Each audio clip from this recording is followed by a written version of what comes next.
रूस ਤੇ ਯੂਕਰੇਨ ਦੇ ਵਿੱਚ ਜੰਗ ਦੇ ਅਸਾਰ ਆਏ ਦਿਨ ਵੱਧ ਰਹੇ ਨੇ, ਪਰ ਯੂਕਰੇਨ ਦੇ ਵਿੱਚ ਪੜ੍ਹਾਈ ਕਰਨ ਗਏ ਹੋਏ ਭਾਰਤ ਦੇ ਕਈ ਨਾਗਰਿਕ ਉੱਥੇ ਫਸ ਚੁੱਕੇ ਨੇ।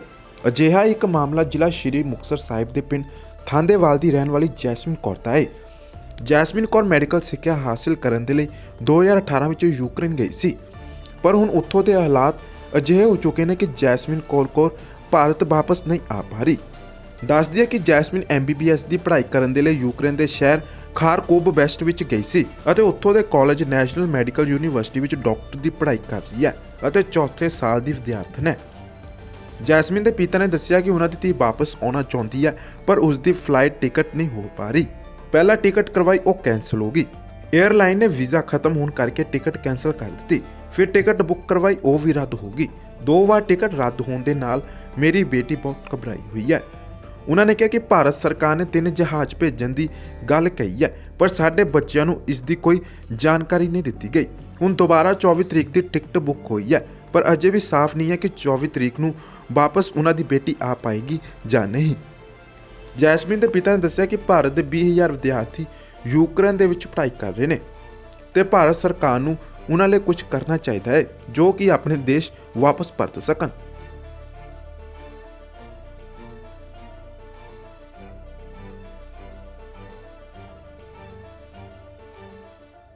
ਇਹ 2018 ਦੇ ਵਿੱਚ ਸ਼ਾਇਦ 2018 'ਚ ਗਏ ਸੀ ਨਾ। ਹਾਂ, 2018 ਦੇ ਵਿੱਚ ਮੇਰੀ ਬੇਟੀ ਨੇ ਯੂਕਰੇਨ ਗਈ ਸੀ ਜੀ। ਅਸਲ ਦੇ ਵਿੱਚ ਮੈਂ ਥੋੜ੍ਹੀ ਜਿਹੀ ਤਰਸੀਮ ਜੀ ਤੁਹਾਨੂੰ ਦੱਸਣਾ ਚਾਹੁੰਦਾ ਕਿ ਮੇਰੀ ਬੇਟੀ ਜਿਹੜੀ ਹੈਗੀ ਆ ਵੀ ਆਪਦੇ ਸਕੂਲ ਦੇ ਟਾਈਮ 'ਤੇ ਬਹੁਤ ਇੰਟੈਲੀਜੈਂਟ ਅਤੇ ਬਹੁਤ ਹੁਸ਼ਿਆਰ ਬੱਚਾ ਸੀਗਾ। ਮੇਰੀਆਂ 2 ਬੇਟੀਆਂ, ਵੱਡੀ ਬੇਟੀ ਵੀ ਮੇਰੀ ਡਾਕਟਰ ਹੈ। ਉਹਨੇ ਜਿਹੜੀ ਹੈਗੀ ਆ ਆਪਦੇ MBBS ਕੀਤੀ ਹੋਈ ਹੈ ਆਦੇਸ਼ ਹੌਸਪੀਟਲ ਬਠਿੰਡਾ ਤੋਂ। ਉਸ ਤੋਂ ਬਾਅਦ ਜਿਹੜੀ ਛੋਟੀ ਬੇਟੀ ਸੀਗੀ, ਇਹਨਾਂ ਦੇ ਵਿੱਚ 5-6 ਸਾਲ ਦਾ ਗੈਪ ਸੀਗਾ ਅਤੇ ਜਦੋਂ ਤੱਕ ਉਹਦੀ ਡਿਗਰੀ ਕੰਪਲੀਟ ਹੋਈ ਵੱਡੀ ਬੇਟੀ ਦੀ, ਤਾਂ ਫਿਰ ਛੋਟੀ ਦਾ ਤਕਰੀਬਨ ਉਹਦਾ ਪੜ੍ਹਾਈ ਦਾ ਸ਼ੁਰੂ ਹੋ ਗਿਆ ਮੈਡੀਕਲ ਦਾ। ਇੱਥੇ ਅਸੀਂ ਜਿਹੜਾ ਹੈਗਾ ਤਾਂ ਕਿਉਂਕਿ ਪੰਜਾਬ ਦੇ ਵਿੱਚ ਸਰਕਾਰੀ ਹਸਪਤਾਲ ਥੋੜ੍ਹੇ, ਸਰਕਾਰੀ ਸੀਟਾਂ ਥੋੜ੍ਹੀਆਂ ਸੀਗੀਆਂ, ਅਤੇ ਕਿਸੇ ਕਾਰਨ ਜਿਹੜਾ ਹੈਗਾ ਮੇਰੀ ਜਿਹੜੀ ਬੇਟੀ ਦਾ ਜਿਹੜਾ ਹੈਗਾ ਦਾਖਲਾ ਹੋ ਰਿਹਾ ਸੀ, ਵੀ ਉਹ ਦਾਖਲਾ ਹੋ ਰਿਹਾ ਸੀਗਾ ਗੌਰਮੈਂਟ ਕਾਲਜ ਵਿੱਚ। ਇੱਥੇ ਜਿੰਨੇ ਵੀ ਪੰਜਾਬ ਦੇ ਗੌਰਮੈਂਟ ਕਾਲਜ ਹਰਿਆਂ ਦੇ ਵਿੱਚ ਇਹਨੂੰ ਪ੍ਰਾਈਵੇਟ ਤੌਰ 'ਤੇ ਸੀਟ ਮਿਲ ਰਹੀ ਸੀ, ਕੋਈ ਪ੍ਰੋਬਲਮ ਨਹੀਂ ਸੀ। ਉਹਦੀ ਸਿੱਖ ਮਿਨੋਰਟੀ ਕੋਟੇ ਦੇ ਵਿੱਚ ਵੀ ਇਹਦੀ ਜਿਹੜੀ ਦਾਖਲਾ ਹੋ ਗਿਆ ਸੀਗਾ 18 ਦੇ ਵਿੱਚ। ਤਾਂ ਜਦੋਂ ਸਿੱਖ ਮਿਨੋਰਟੀ ਕੋਟੇ ਦੇ ਵਿੱਚ ਗੁਰੂ ਰਾਮਦਾਸ ਮੈਡੀਕਲ ਕਾਲਜ ਦੇ ਵਿੱਚ ਦਾਖਲਾ ਹੋਇਆ, ਤਾਂ ਮੈਂ ਉਹਨਾਂ ਦੀਆਂ ਜਦੋਂ ਫੀਸ ਸਟਰਕਚਰ ਪੜ੍ਹਿਆ ਤਾਂ ਉੱਥੋਂ ਦੇ ਬਾਰੇ ਮੈਂ ਗੱਲ ਕੀਤੀ ਉਹਨਾਂ ਨਾਲ। ਤਾਂ ਉਹ ਕਹਿੰਦੇ ਵੀ ਤੁਹਾਨੂੰ ਪਹਿਲੇ ਸਾਲ 6,60,000 ਰੁਪਈਆ ਫੀਸ ਭਰਨੀ ਪਊਗੀ, ਅਤੇ ਹੋਸਟਲ ਦਾ 2.25 ਲੱਖ ਰੁਪਈਆ ਹੋਸਟਲ ਦਾ ਖਰਚਾ ਸਾਡਾ। ਨਾਲ ਉਹਨਾਂ ਨੇ ਕਿਹਾ ਵੀ ਜਿਹੜੀ ਇਹ ਫੀਸ ਦੇ ਨਾਲ ਜਿਹੜੀਆਂ ਬਾਕੀ 4 ਫੀਸਾਂ ਰਹਿ ਜਾਣਗੀਆਂ, ਕਿਉਂਕਿ 5 ਸਾਲ ਦਾ ਕੋਰਸ ਹੁੰਦਾ ਇੰਡੀਆ 'ਚ, ਤਾਂ ਇਹਦੀਆਂ ਤੁਸੀਂ 10% ਹੋਰ ਤੁਹਾਨੂੰ ਦੇਣਾ ਪਊਗਾ, ਜਾਣੀ ਕਿ ਕੁੱਲ ਮਿਲਾ ਕੇ 15-16 ਲੱਖ ਰੁਪਈਏ ਦਾ ਇਹ ਬਣ ਜਾਂਦਾ ਪ੍ਰੋਜੈਕਟ। ਅਤੇ ਮੈਂ ਕਿਉਂਕਿ ਮੇਰੀ ਵੱਡੀ ਬੇਟੀ ਦੇ ਉੱਤੇ ਵੀ ਪਹਿਲਾਂ ਉਹਦੀ ਫੀਸ ਵਗੈਰਾ ਕਾਫੀ ਸੀਗੀ, ਅਤੇ ਹੁਣ ਇੱਕ ਐਜ਼ ਏ ਮੁਲਾਜ਼ਮ ਅਤੇ ਇੱਕ ਟ੍ਰੇਡ ਯੂਨੀਅਨ ਆਗੂ ਦੇ ਤੌਰ 'ਤੇ ਮੇਰੇ ਕੋਲ ਇੰਨੇ ਪੈਸੇ ਹੈ ਨਹੀਂ ਸੀ ਕਿ ਮੈਂ ਉਹਨਾਂ ਦੀ ਜਿਹੜੀ ਹੈਗੀ ਆ ਪੂਰਾ ਕੋਰਸ ਕੰਪਲੀਟ ਕਰਾਉਣ ਦੀ ਸਮਰੱਥਾ ਰੱਖਦਾ ਹਾਂ। ਅਤੇ ਛੋਟੀ ਬੇਟੀ ਦੇ ਦਿਮਾਗ 'ਚ ਇਹ ਸੀ ਵੀ ਮੈਂ ਵੀ ਡਾਕਟਰ ਬਣਨਾ ਚਾਹੁੰਦੀ ਹਾਂ, ਕਿਉਂਕਿ ਉਹਦਾ ਸ਼ੁਰੂ ਤੋਂ ਇੱਕ ਟੀਚਾ ਸੀਗਾ ਵੀ ਮੈਂ ਡਾਕਟਰ ਬਣਨਾ। ਪਰ ਉਹ ਫੀਸ ਦੀ ਜਾਂ ਮੇਰੀ ਆਰਥਿਕ ਹਾਲਤ ਉਨੀ ਵਧੀਆ ਨਾ ਹੋਣ, ਭਾਵੇਂ ਮੇਰੇ ਮਿਸਿਸ ਵੀ ਟੀਚਰ ਨੇ, ਤਾਂ ਅਸੀਂ ਦੋਨਾਂ ਦੇ ਜੋੜ ਕੇ ਵੀ ਸਾਨੂੰ ਇਹ ਲੱਗਦਾ ਸੀਗਾ ਵੀ ਇਹ ਜਿਹੜੀ ਇਹਦੀ ਫੀਸਾਂ ਇਹਦੀਆਂ ਨਹੀਂ ਦੇ ਸਕਾਂਗੇ ਅਸੀਂ, ਕਿਉਂਕਿ ਅਸੀਂ ਪਹਿਲਾਂ ਹੀ ਲੋਨ ਲੈ ਕੇ ਘਰ ਪਾਇਆ, ਫਿਰ ਬੱਚਿਆਂ ਨੂੰ ਪੜ੍ਹਾਇਆ ਸੀਗਾ। ਤਾਂ ਮੇਰੇ ਜਦੋਂ ਮੈਂ ਆਪਦੀ ਬੇਟੀ ਨੂੰ ਕਿਹਾ ਵੀ ਮੇਰੇ ਜਿਹੜੀ ਆਪਾਂ ਗੁਰੂ ਰਾਮਦਾਸ ਮੈਡੀਕਲ ਕਾਲਜ ਦੀਆਂ ਜਿਹੜੀਆਂ ਫੀਸਾਂ ਅਤੇ ਜਿਹੜੀਆਂ ਹੋਰ ਉਦੋਂ ਕਈ ਅਸੀਂ ਕਾਉਂਸਲਿੰਗ ਨੂੰ ਅਟੈਂਡ ਕੀਤਾ, ਪਰ ਹਰ ਵਾਰੀ ਮਤਲਬ ਜਿਹੜਾ ਵੀ ਕਾਲਜ ਮਿਲ ਰਿਹਾ ਸੀ ਉਹ ਪ੍ਰਾਈਵੇਟ ਕਾਲਜ ਮਿਲ ਰਿਹਾ ਸੀ। ਉਹ ਪ੍ਰਾਈਵੇਟ ਕਾਲਜ ਦੀ ਉਦੋਂ 6-60 ਫੀਸ ਸੀਗੀ ਜੀ। ਹਰ ਸਾਲ ਉਦੋਂ 10% ਉਹ 'ਚ ਵਾਧਾ ਹੋਣਾ ਸੀ, ਅਤੇ ਆਖਰੀ ਫੀਸ ਜਿਹੜੀ ਲਗਭਗ 13 ਕੁ ਲੱਖ ਰੁਪਈਆ ਬਣ ਜਾਂਦੀ ਹੈ। ਅਤੇ ਮੈਨੂੰ ਇਹ ਲੱਗਿਆ ਵੀ ਸਾਡਾ ਦੋਨਾਂ ਮੀਆਂ ਬੀਵੀ ਦਾ ਜੋੜ ਕੇ ਵੀ ਸਾਡਾ ਕੋਲ 13 ਲੱਖ ਨਹੀਂ ਜੁੜਦਾ, ਅਤੇ ਫਿਰ ਉਹਨਾਂ ਦੇ ਹੋਸਟਲ ਦੇ ਖਰਚੇ ਵੀ ਹੈ, ਹੋਰ ਵੀ ਬੱਚਿਆਂ ਦੇ ਲੀੜੇ ਕੱਪੜੇ, ਉਹਨਾਂ ਦੀਆਂ ਫੀਸਾਂ ਤੋਂ ਬਿਨਾਂ ਵੀ। ਤਾਂ ਸਾਨੂੰ ਇਹ ਲੱਗਿਆ ਵੀ ਇੰਨਾ ਪੈਸੇ ਅਸੀਂ ਨਾ ਦੇ ਨਹੀਂ ਸਕਾਂਗੇ ਜਵਾਕਾਂ ਨੂੰ, ਅਤੇ ਬੱਚਾ ਨਿਰਾਸ਼ ਰਹਿਣ ਲੱਗ ਪਿਆ ਇਸ ਗੱਲ ਤੋਂ। ਮੇਰੇ ਇੱਕ ਮਿੱਤਰ ਨੇ ਇੱਥੇ ਟੀਚਰ ਨੇ, ਗੁਰਮੁਖ ਸਿੰਘ ਹੈ, ਗੌਰਮੈਂਟ ਸਕੂਲ ਦੇ ਵਿੱਚ ਲੱਗੇ ਹੋਏ ਨੇ, ਬਹੁਤ ਵਧੀਆ ਬੰਦੇ ਨੇ। ਉਹਨਾਂ ਨੇ ਮੈਨੂੰ ਸੁਨੇਹਾ ਲਾਇਆ, ਮੇਰੇ ਨਾਲ ਗੱਲ ਕੀਤੀ, ਕਹਿੰਦੇ ਬਾਈ ਜੀ ਤੁਹਾਡੀ ਬੇਟੀ ਦਾ ਕੀ ਬਣਿਆ? ਮੈਂ ਕਿਹਾ ਵੀ ਬੇਟੀ ਦਾ ਯਾਰ ਦਾਖਲਾ ਤਾਂ ਉਹਦਾ ਮਿਲਦਾ ਹੈਗਾ, ਪਰ ਪ੍ਰਾਈਵੇਟ ਕਾਲਜ ਮਿਲ ਰਿਹਾ ਵੀ ਉੱਥੇ ਅਸੀਂ ਇੰਨੀ ਫੀਸ ਭਰ ਨਹੀਂ ਸਕਦੇ। ਉਹ ਕਹਿੰਦੇ ਮੇਰੀ ਬੇਟੀ ਵੀ ਜਾ ਰਹੀ ਹੈਗੀ ਹੈ, ਅਤੇ ਵੀ ਅਸੀਂ ਤਾਂ ਹੁਣ ਇਹ ਸੋਚ ਲਿਆ ਵੀ ਯੂਕਰੇਨ 'ਚ ਭੇਜ ਦਿੰਦੇ ਹਾਂ, ਅਤੇ ਉੱਥੇ ਬੜੀ ਵਧੀਆ ਪੜ੍ਹਾਈ ਹੈ। ਮੇਰੇ ਕਈ ਟੀਚਰ ਮੇਰੇ ਦੋਸਤ ਹੈ ਵੀ ਉਹਨਾਂ ਦੇ ਬੱਚੇ ਵੀ ਉੱਥੇ ਪੜ੍ਹਦੇ ਆ, ਅਤੇ ਤੁਸੀਂ ਵੀ ਆਪਦੇ ਬੇਟੀ ਨੂੰ ਉੱਥੇ ਹੀ ਭੇਜ ਦਿਓ। ਮੈਂ ਕਿਹਾ ਵੀ ਠੀਕ ਹੈ ਚਲੋ, ਮੈਂ ਉੱਥੇ ਵਿਚਾਰਦੇ ਹਾਂ। ਜਦੋਂ ਬੇਟੀ ਨਾਲ ਗੱਲ ਕੀਤੀ ਅਤੇ ਇਹਨੂੰ ਐਂ ਥੋੜ੍ਹਾ ਜਿਹਾ ਇਹਦੇ ਚਿਹਰੇ 'ਤੇ ਰੰਗਤ ਜਿਹੀ ਆ ਗਈ ਵੀ ਮੈਂ ਵੀ ਡਾਕਟਰੀ ਕਰ ਲੂੰਗੀ ਹੁਣ ਉਹ ਅਸੀਂ ਸੋਚ ਕੇ ਅਤੇ ਇਹਦੇ ਖੜ੍ਹੇ ਪੈਰ ਹੀ ਅਸੀਂ ਇਹਦੀਆਂ ਜਿਹੜੀ ਏਜੰਸੀ ਅੰਮ੍ਰਿਤਸਰ ਦੀ ਹੈ ਜਿਹੜੀ ਉਹ ਭੇਜਦੀ ਹੈ, ਉਹਨਾਂ ਨਾਲ ਗੱਲ ਕੀਤੀ। ਉਹ ਕਹਿੰਦੇ ਵੀ ਆ ਜਾਓ, ਤੁਹਾਨੂੰ ਅਸੀਂ ਅਪਲਾਈ ਕਰਵਾ ਦਿਆਂਗੇ। ਚਲੋ ਅਸੀਂ ਉਹਨਾਂ ਦੇ ਪਾਸਪੋਰਟ ਵਗੈਰਾ ਬਣਾਇਆ, ਜਲਦੀ ਪਾਸਪੋਰਟ ਬਣਾਇਆ, ਉਹਦੀਆਂ ਜੋ ਫਾਰਮੈਲਿਟੀਆਂ ਸੀ ਉਹ ਪੂਰੀਆਂ ਕੀਤੀਆਂ। ਹੁਣ ਉਹ ਫਾਰਮੈਲਿਟੀ ਕਰਕੇ ਅਸੀਂ ਬੱਚੇ ਨੂੰ ਭੇਜਤਾ ਸੀ। ਉੱਥੇ ਦਾ ਜਿਹੜਾ ਖਰਚਾ ਸੀਗਾ ਅਤੇ ਇੰਡੀਆ ਦਾ ਖਰਚੇ ਦੇ ਅੱਧੋ ਅੱਧ ਦਾ ਫਰਕ ਸੀ ਘੱਟੋ ਘੱਟ। ਵੀ ਸਾਡੀਆਂ ਜਿਹੜੀਆਂ ਇਹਦੀ $4800 ਹੈ, ਇਹਦੀ ਅਮੈਰੀਕਨ ਡਾਲਰ $4800 ਫੀਸ ਹੈ ਇਹਨਾਂ ਦੀ। ਅਤੇ ਉੱਥੇ ਕਈ ਯੂਨੀਵਰਸਿਟੀਆਂ ਇਹੋ ਜਿਹੀਆਂ ਵੀ ਜਿਹੜੀਆਂ $4800 ਇੱਦੋਂ ਵੀ ਸਸਤੀਆਂ ਵੀ ਹੈਗੀਆਂ, ਪਰ ਇਹ ਯੂਨੀਵਰਸਿਟੀ ਥੋੜ੍ਹੀ ਜਿਹੀ ਵਧੀਆ ਯੂਨੀਵਰਸਿਟੀ ਹੋਣ ਕਰਕੇ, ਚੰਗੀ ਸਟੈਂਡਰਡ ਦੀ ਯੂਨੀਵਰਸਿਟੀ ਹੋਣ ਕਰਕੇ ਅਤੇ ਜੋ ਗੌਰਮੈਂਟ ਦੀ ਇਹਦੇ ਨਾਲ ਹਿੱਸੇਦਾਰੀ ਹੋਣ ਕਰਕੇ, ਅਤੇ ਇਹ ਸਾਨੂੰ ਲੱਗਾ ਯਾਰ ਇਹ ਯੂਨੀਵਰਸਿਟੀ ਸਭ ਤੋਂ ਬੈਟਰ ਹੈਗੀ ਹੈ। ਅਤੇ ਅਸੀਂ ਨੈਸ਼ਨਲ ਮੈਡੀਕਲ ਯੂਨੀਵਰਸਿਟੀ ਖਾਰਕਿਵ ਹੈ, ਉਹਦੇ ਵਿੱਚ ਇਹਨੂੰ ਦਾਖਲਾ ਕਰਵਾ ਤਾ। $4800 ਦਾ ਜਿਹੜਾ ਹੈਗਾ ਉਸ ਵੇਲੇ ਜਦੋਂ ਭੇਜਿਆ ਅਤੇ ਉਦੋਂ ਕੋਈ 65-66 ਰੁਪਈਆ ਰੇਟ ਸੀਗਾ ਡਾਲਰ ਦਾ ਮੇਰੇ ਖਿਆਲ। ਅਤੇ ਸਾਨੂੰ ਇਹ ਲੱਗਦਾ ਸੀ ਵੀ 30 ਜਿਹੜਾ ਹੈਗਾ ਇਹਦੇ ਨਾਲ $4.25 ਲੱਖ ਦੇ ਲਗਭਗ ਜਿਹੜੀ ਫੀਸ ਉਹਦੀ ਬਣਦੀ ਹੈ, ਅਤੇ ਅਸੀਂ ਉਸ ਹਿਸਾਬ ਨਾਲ ਉਹਨੂੰ ਵੀ ਮੈਨੇਜ ਕਰ ਲਾਂਗੇ ਸੌਖਾ। ਅਤੇ ਲੱਖ ਕੁ ਰੁਪਈਆ ਹੋਸਟਲ ਦਾ ਖਰਚਾ ਸੀ।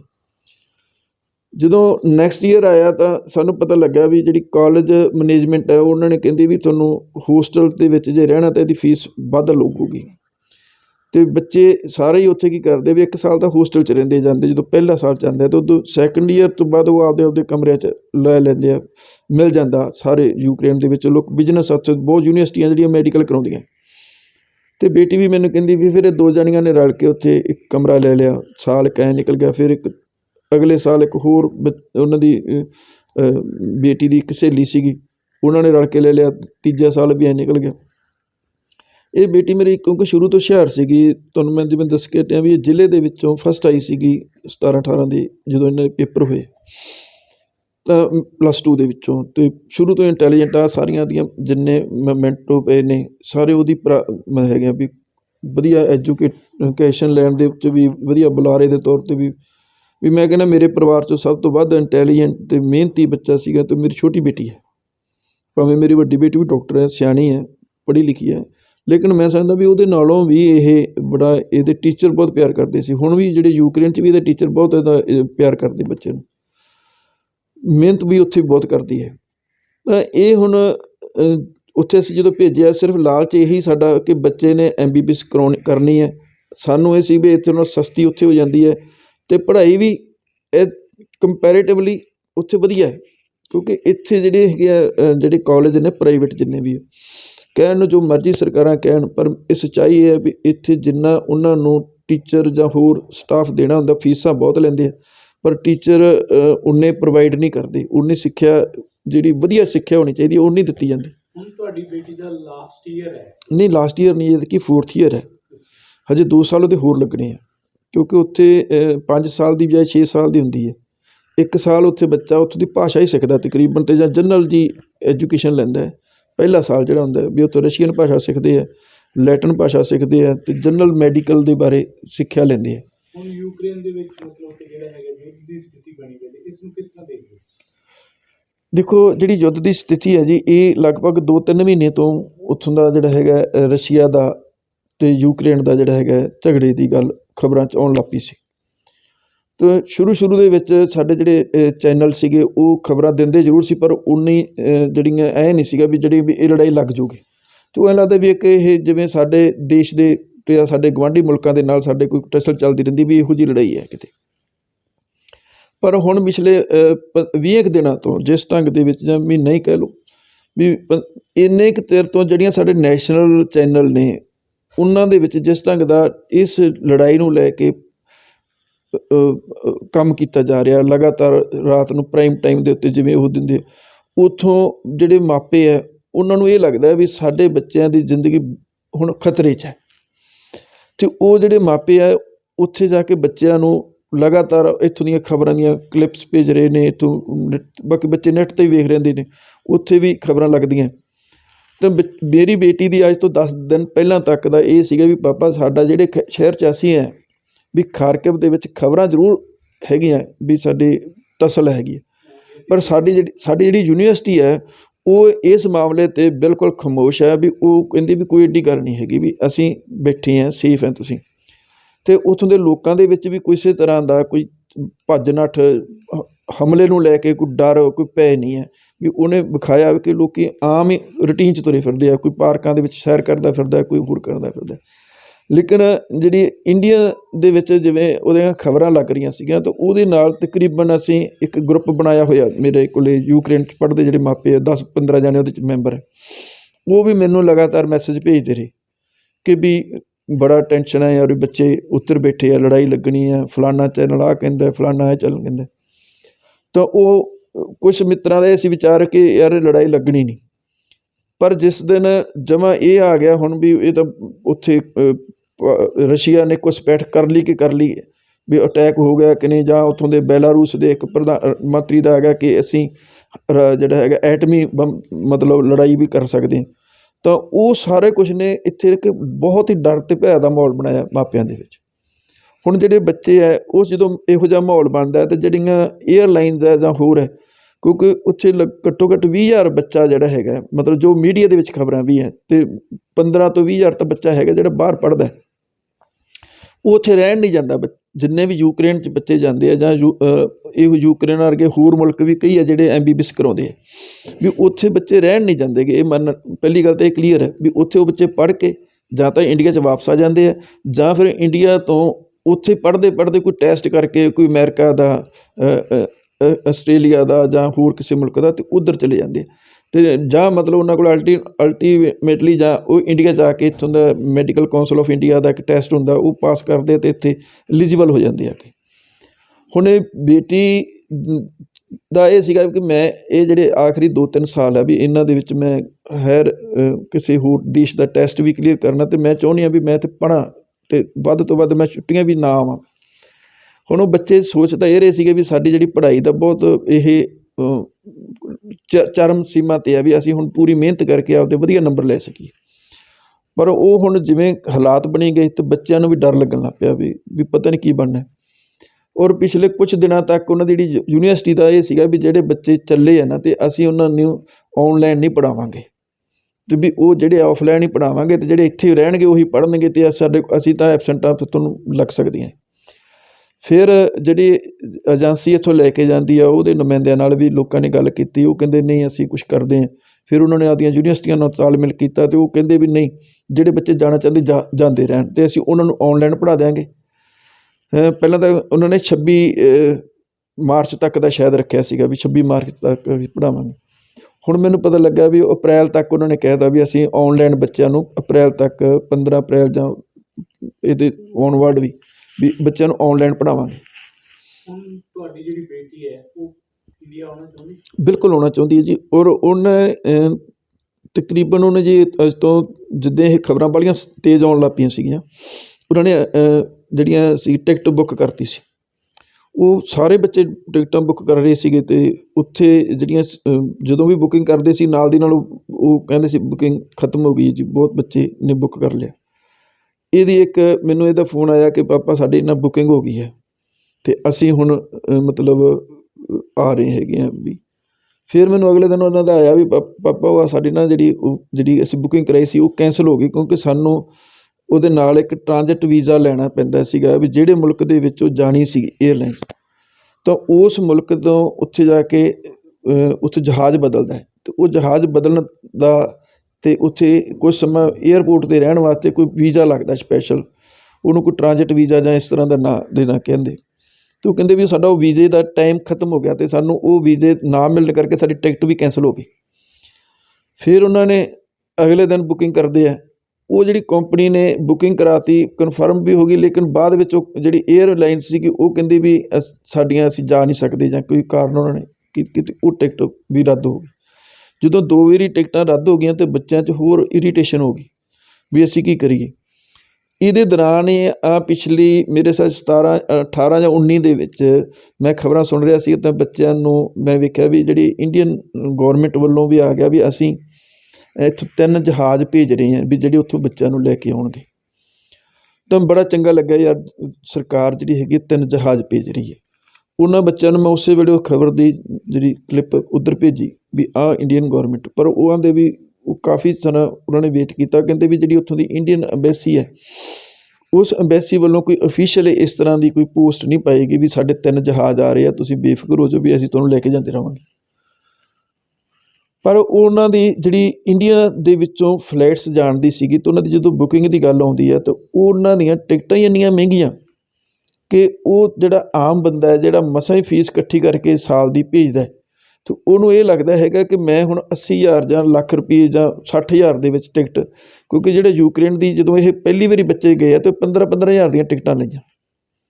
ਹੁਣ 15,000 ਦੀ ਟਿਕਟ ਇੰਡੀਆ ਦੇ ਵਿੱਚ ਜਿਹੜੀ ਜਾਣ ਦੇ ਵਿੱਚ ਵੀ ਇੰਨਾ ਕੀ ਖਰਚਾ ਹੁੰਦਾ, ਲੇਕਿਨ ਉਸ ਤੋਂ ਬਾਅਦ ਕੀ ਹੋਇਆ ਵੀ ਪਾਕਿਸਤਾਨ ਦਾ ਅਤੇ ਇੰਡੀਆ ਦਾ ਆਪਸ ਵਿੱਚ ਝਗੜਾ ਵਧਣ ਕਰਕੇ ਜਿਹੜੀਆਂ ਪਾਕਿਸਤਾਨ ਨੇ ਸਾਡੀਆਂ ਉਡਾਣਾਂ ਜਿਹੜੀਆਂ ਉੱਪਰ ਦੀ ਜਾਂਦੀਆਂ ਸੀ ਉਹਨਾਂ ਨੂੰ ਰੋਕ ਲਾਤੀ।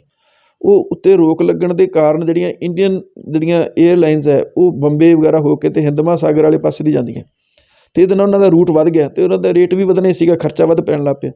ਚਲੋ 30-35 ਕੁ ਹਜ਼ਾਰ ਤੱਕ ਦਾ ਉਹਦਾ ਜਦੋਂ ਅਗਲੀਆਂ ਆਏ 18 ਤੋਂ ਬਾਅਦ ਜਦੋਂ ਬੱਚੇ ਆਏ ਤਾਂ ਸਾਨੂੰ ਲੱਗਿਆ ਵੀ ਚਲੋ ਕੋਈ ਗੱਲ ਨਹੀਂ ਭਾਈ, ਹੁਣ ਜਿਹੜਾ ਆਉਣਾ ਤਾਂ ਹੈ ਹੀ ਹੈ। ਪਰ ਹੁਣ 80,000 ਰੁਪਈਆ ਉਸੇ ਟਿਕਟ ਦਾ ਜਿਹੜਾ ਹੈਗਾ ਇਹ ਸਾਡੀਆਂ ਜਿਹੜੀਆਂ ਭਾਰਤ ਦੀਆਂ ਜਿਹੜੀਆਂ ਕੰਪਨੀਆਂ ਸਮਝ ਲਓ ਵੀ ਉਹ ਚਾਰਜ ਕਰ ਰਹੀਆਂ ਸੀ, ਜੋ ਬੱਚਿਆਂ ਨੇ ਦੱਸਿਆ ਸਾਨੂੰ।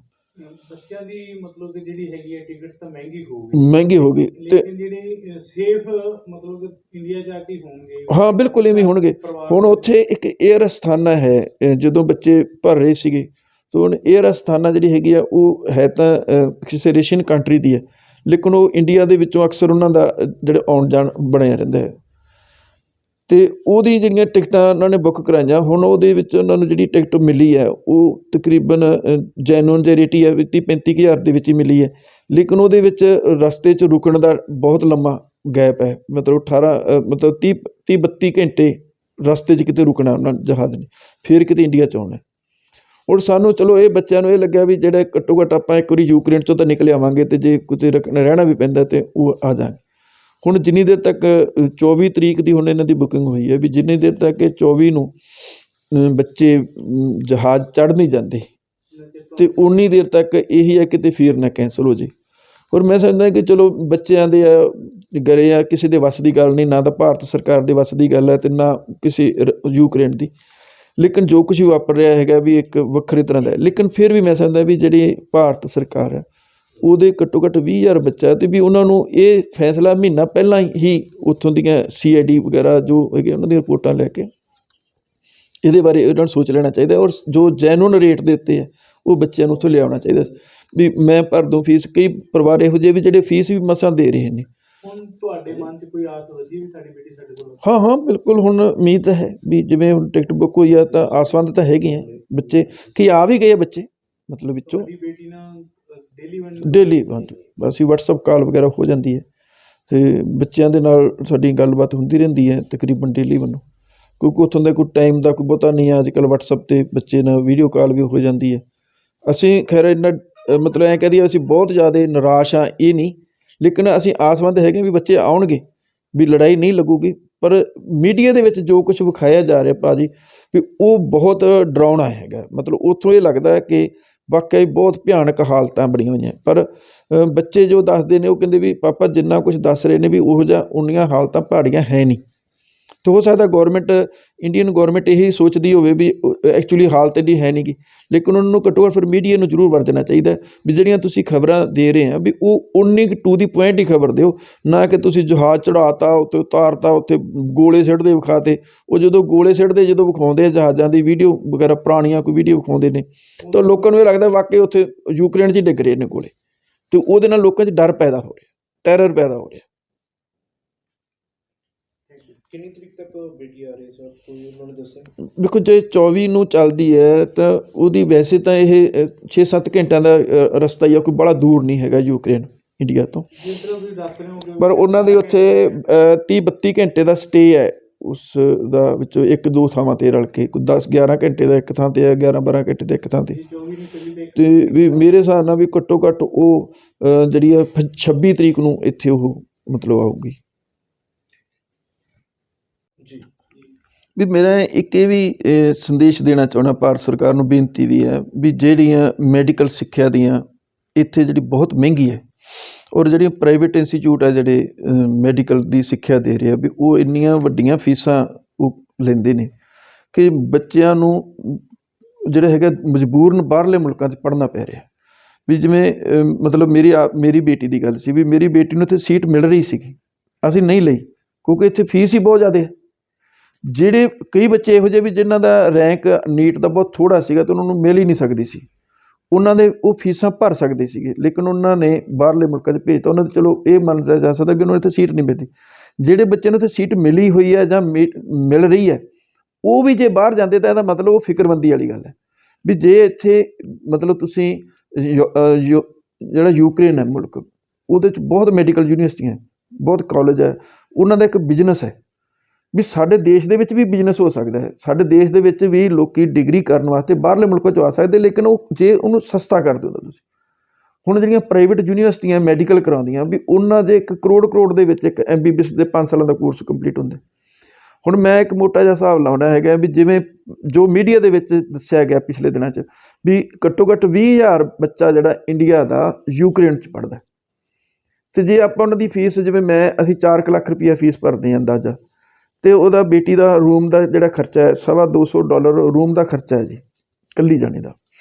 $250 ਦੇ ਵਿੱਚ ਇੱਕ ਕਮਰਾ ਮਿਲਦਾ, ਉਹਦੇ ਵਿੱਚ ਬਾਥਰੂਮ ਹੈ, ਫਲੱਸ਼ ਹੈ, ਰਸੋਈ ਹੈ, ਸਾਰਾ ਕੁਛ, ਅਤੇ ਜਿਹੜਾ ਬਾਕੀ ਖਾਣਾ ਪੀਣਾ ਉਹਦਾ ਵੱਖਰਾ। ਉਹ ਲਾ ਕੇ ਤੁਸੀਂ ਤਕਰੀਬਨ 30,000 ਰੁਪਈਆ ਹਰ ਮਹੀਨੇ ਬੱਚੇ ਦਾ ਖਰਚਾ ਤੁਹਾਨੂੰ ਆਉਂਦਾ ਹੈ, ਅਤੇ ਬਾਹਰੋਂ 36 360 ਦਾ ਲਗਭਗ ਬੱਚੇ ਦਾ ਖਰਚਾ ਰਹਿਣ ਦਾ।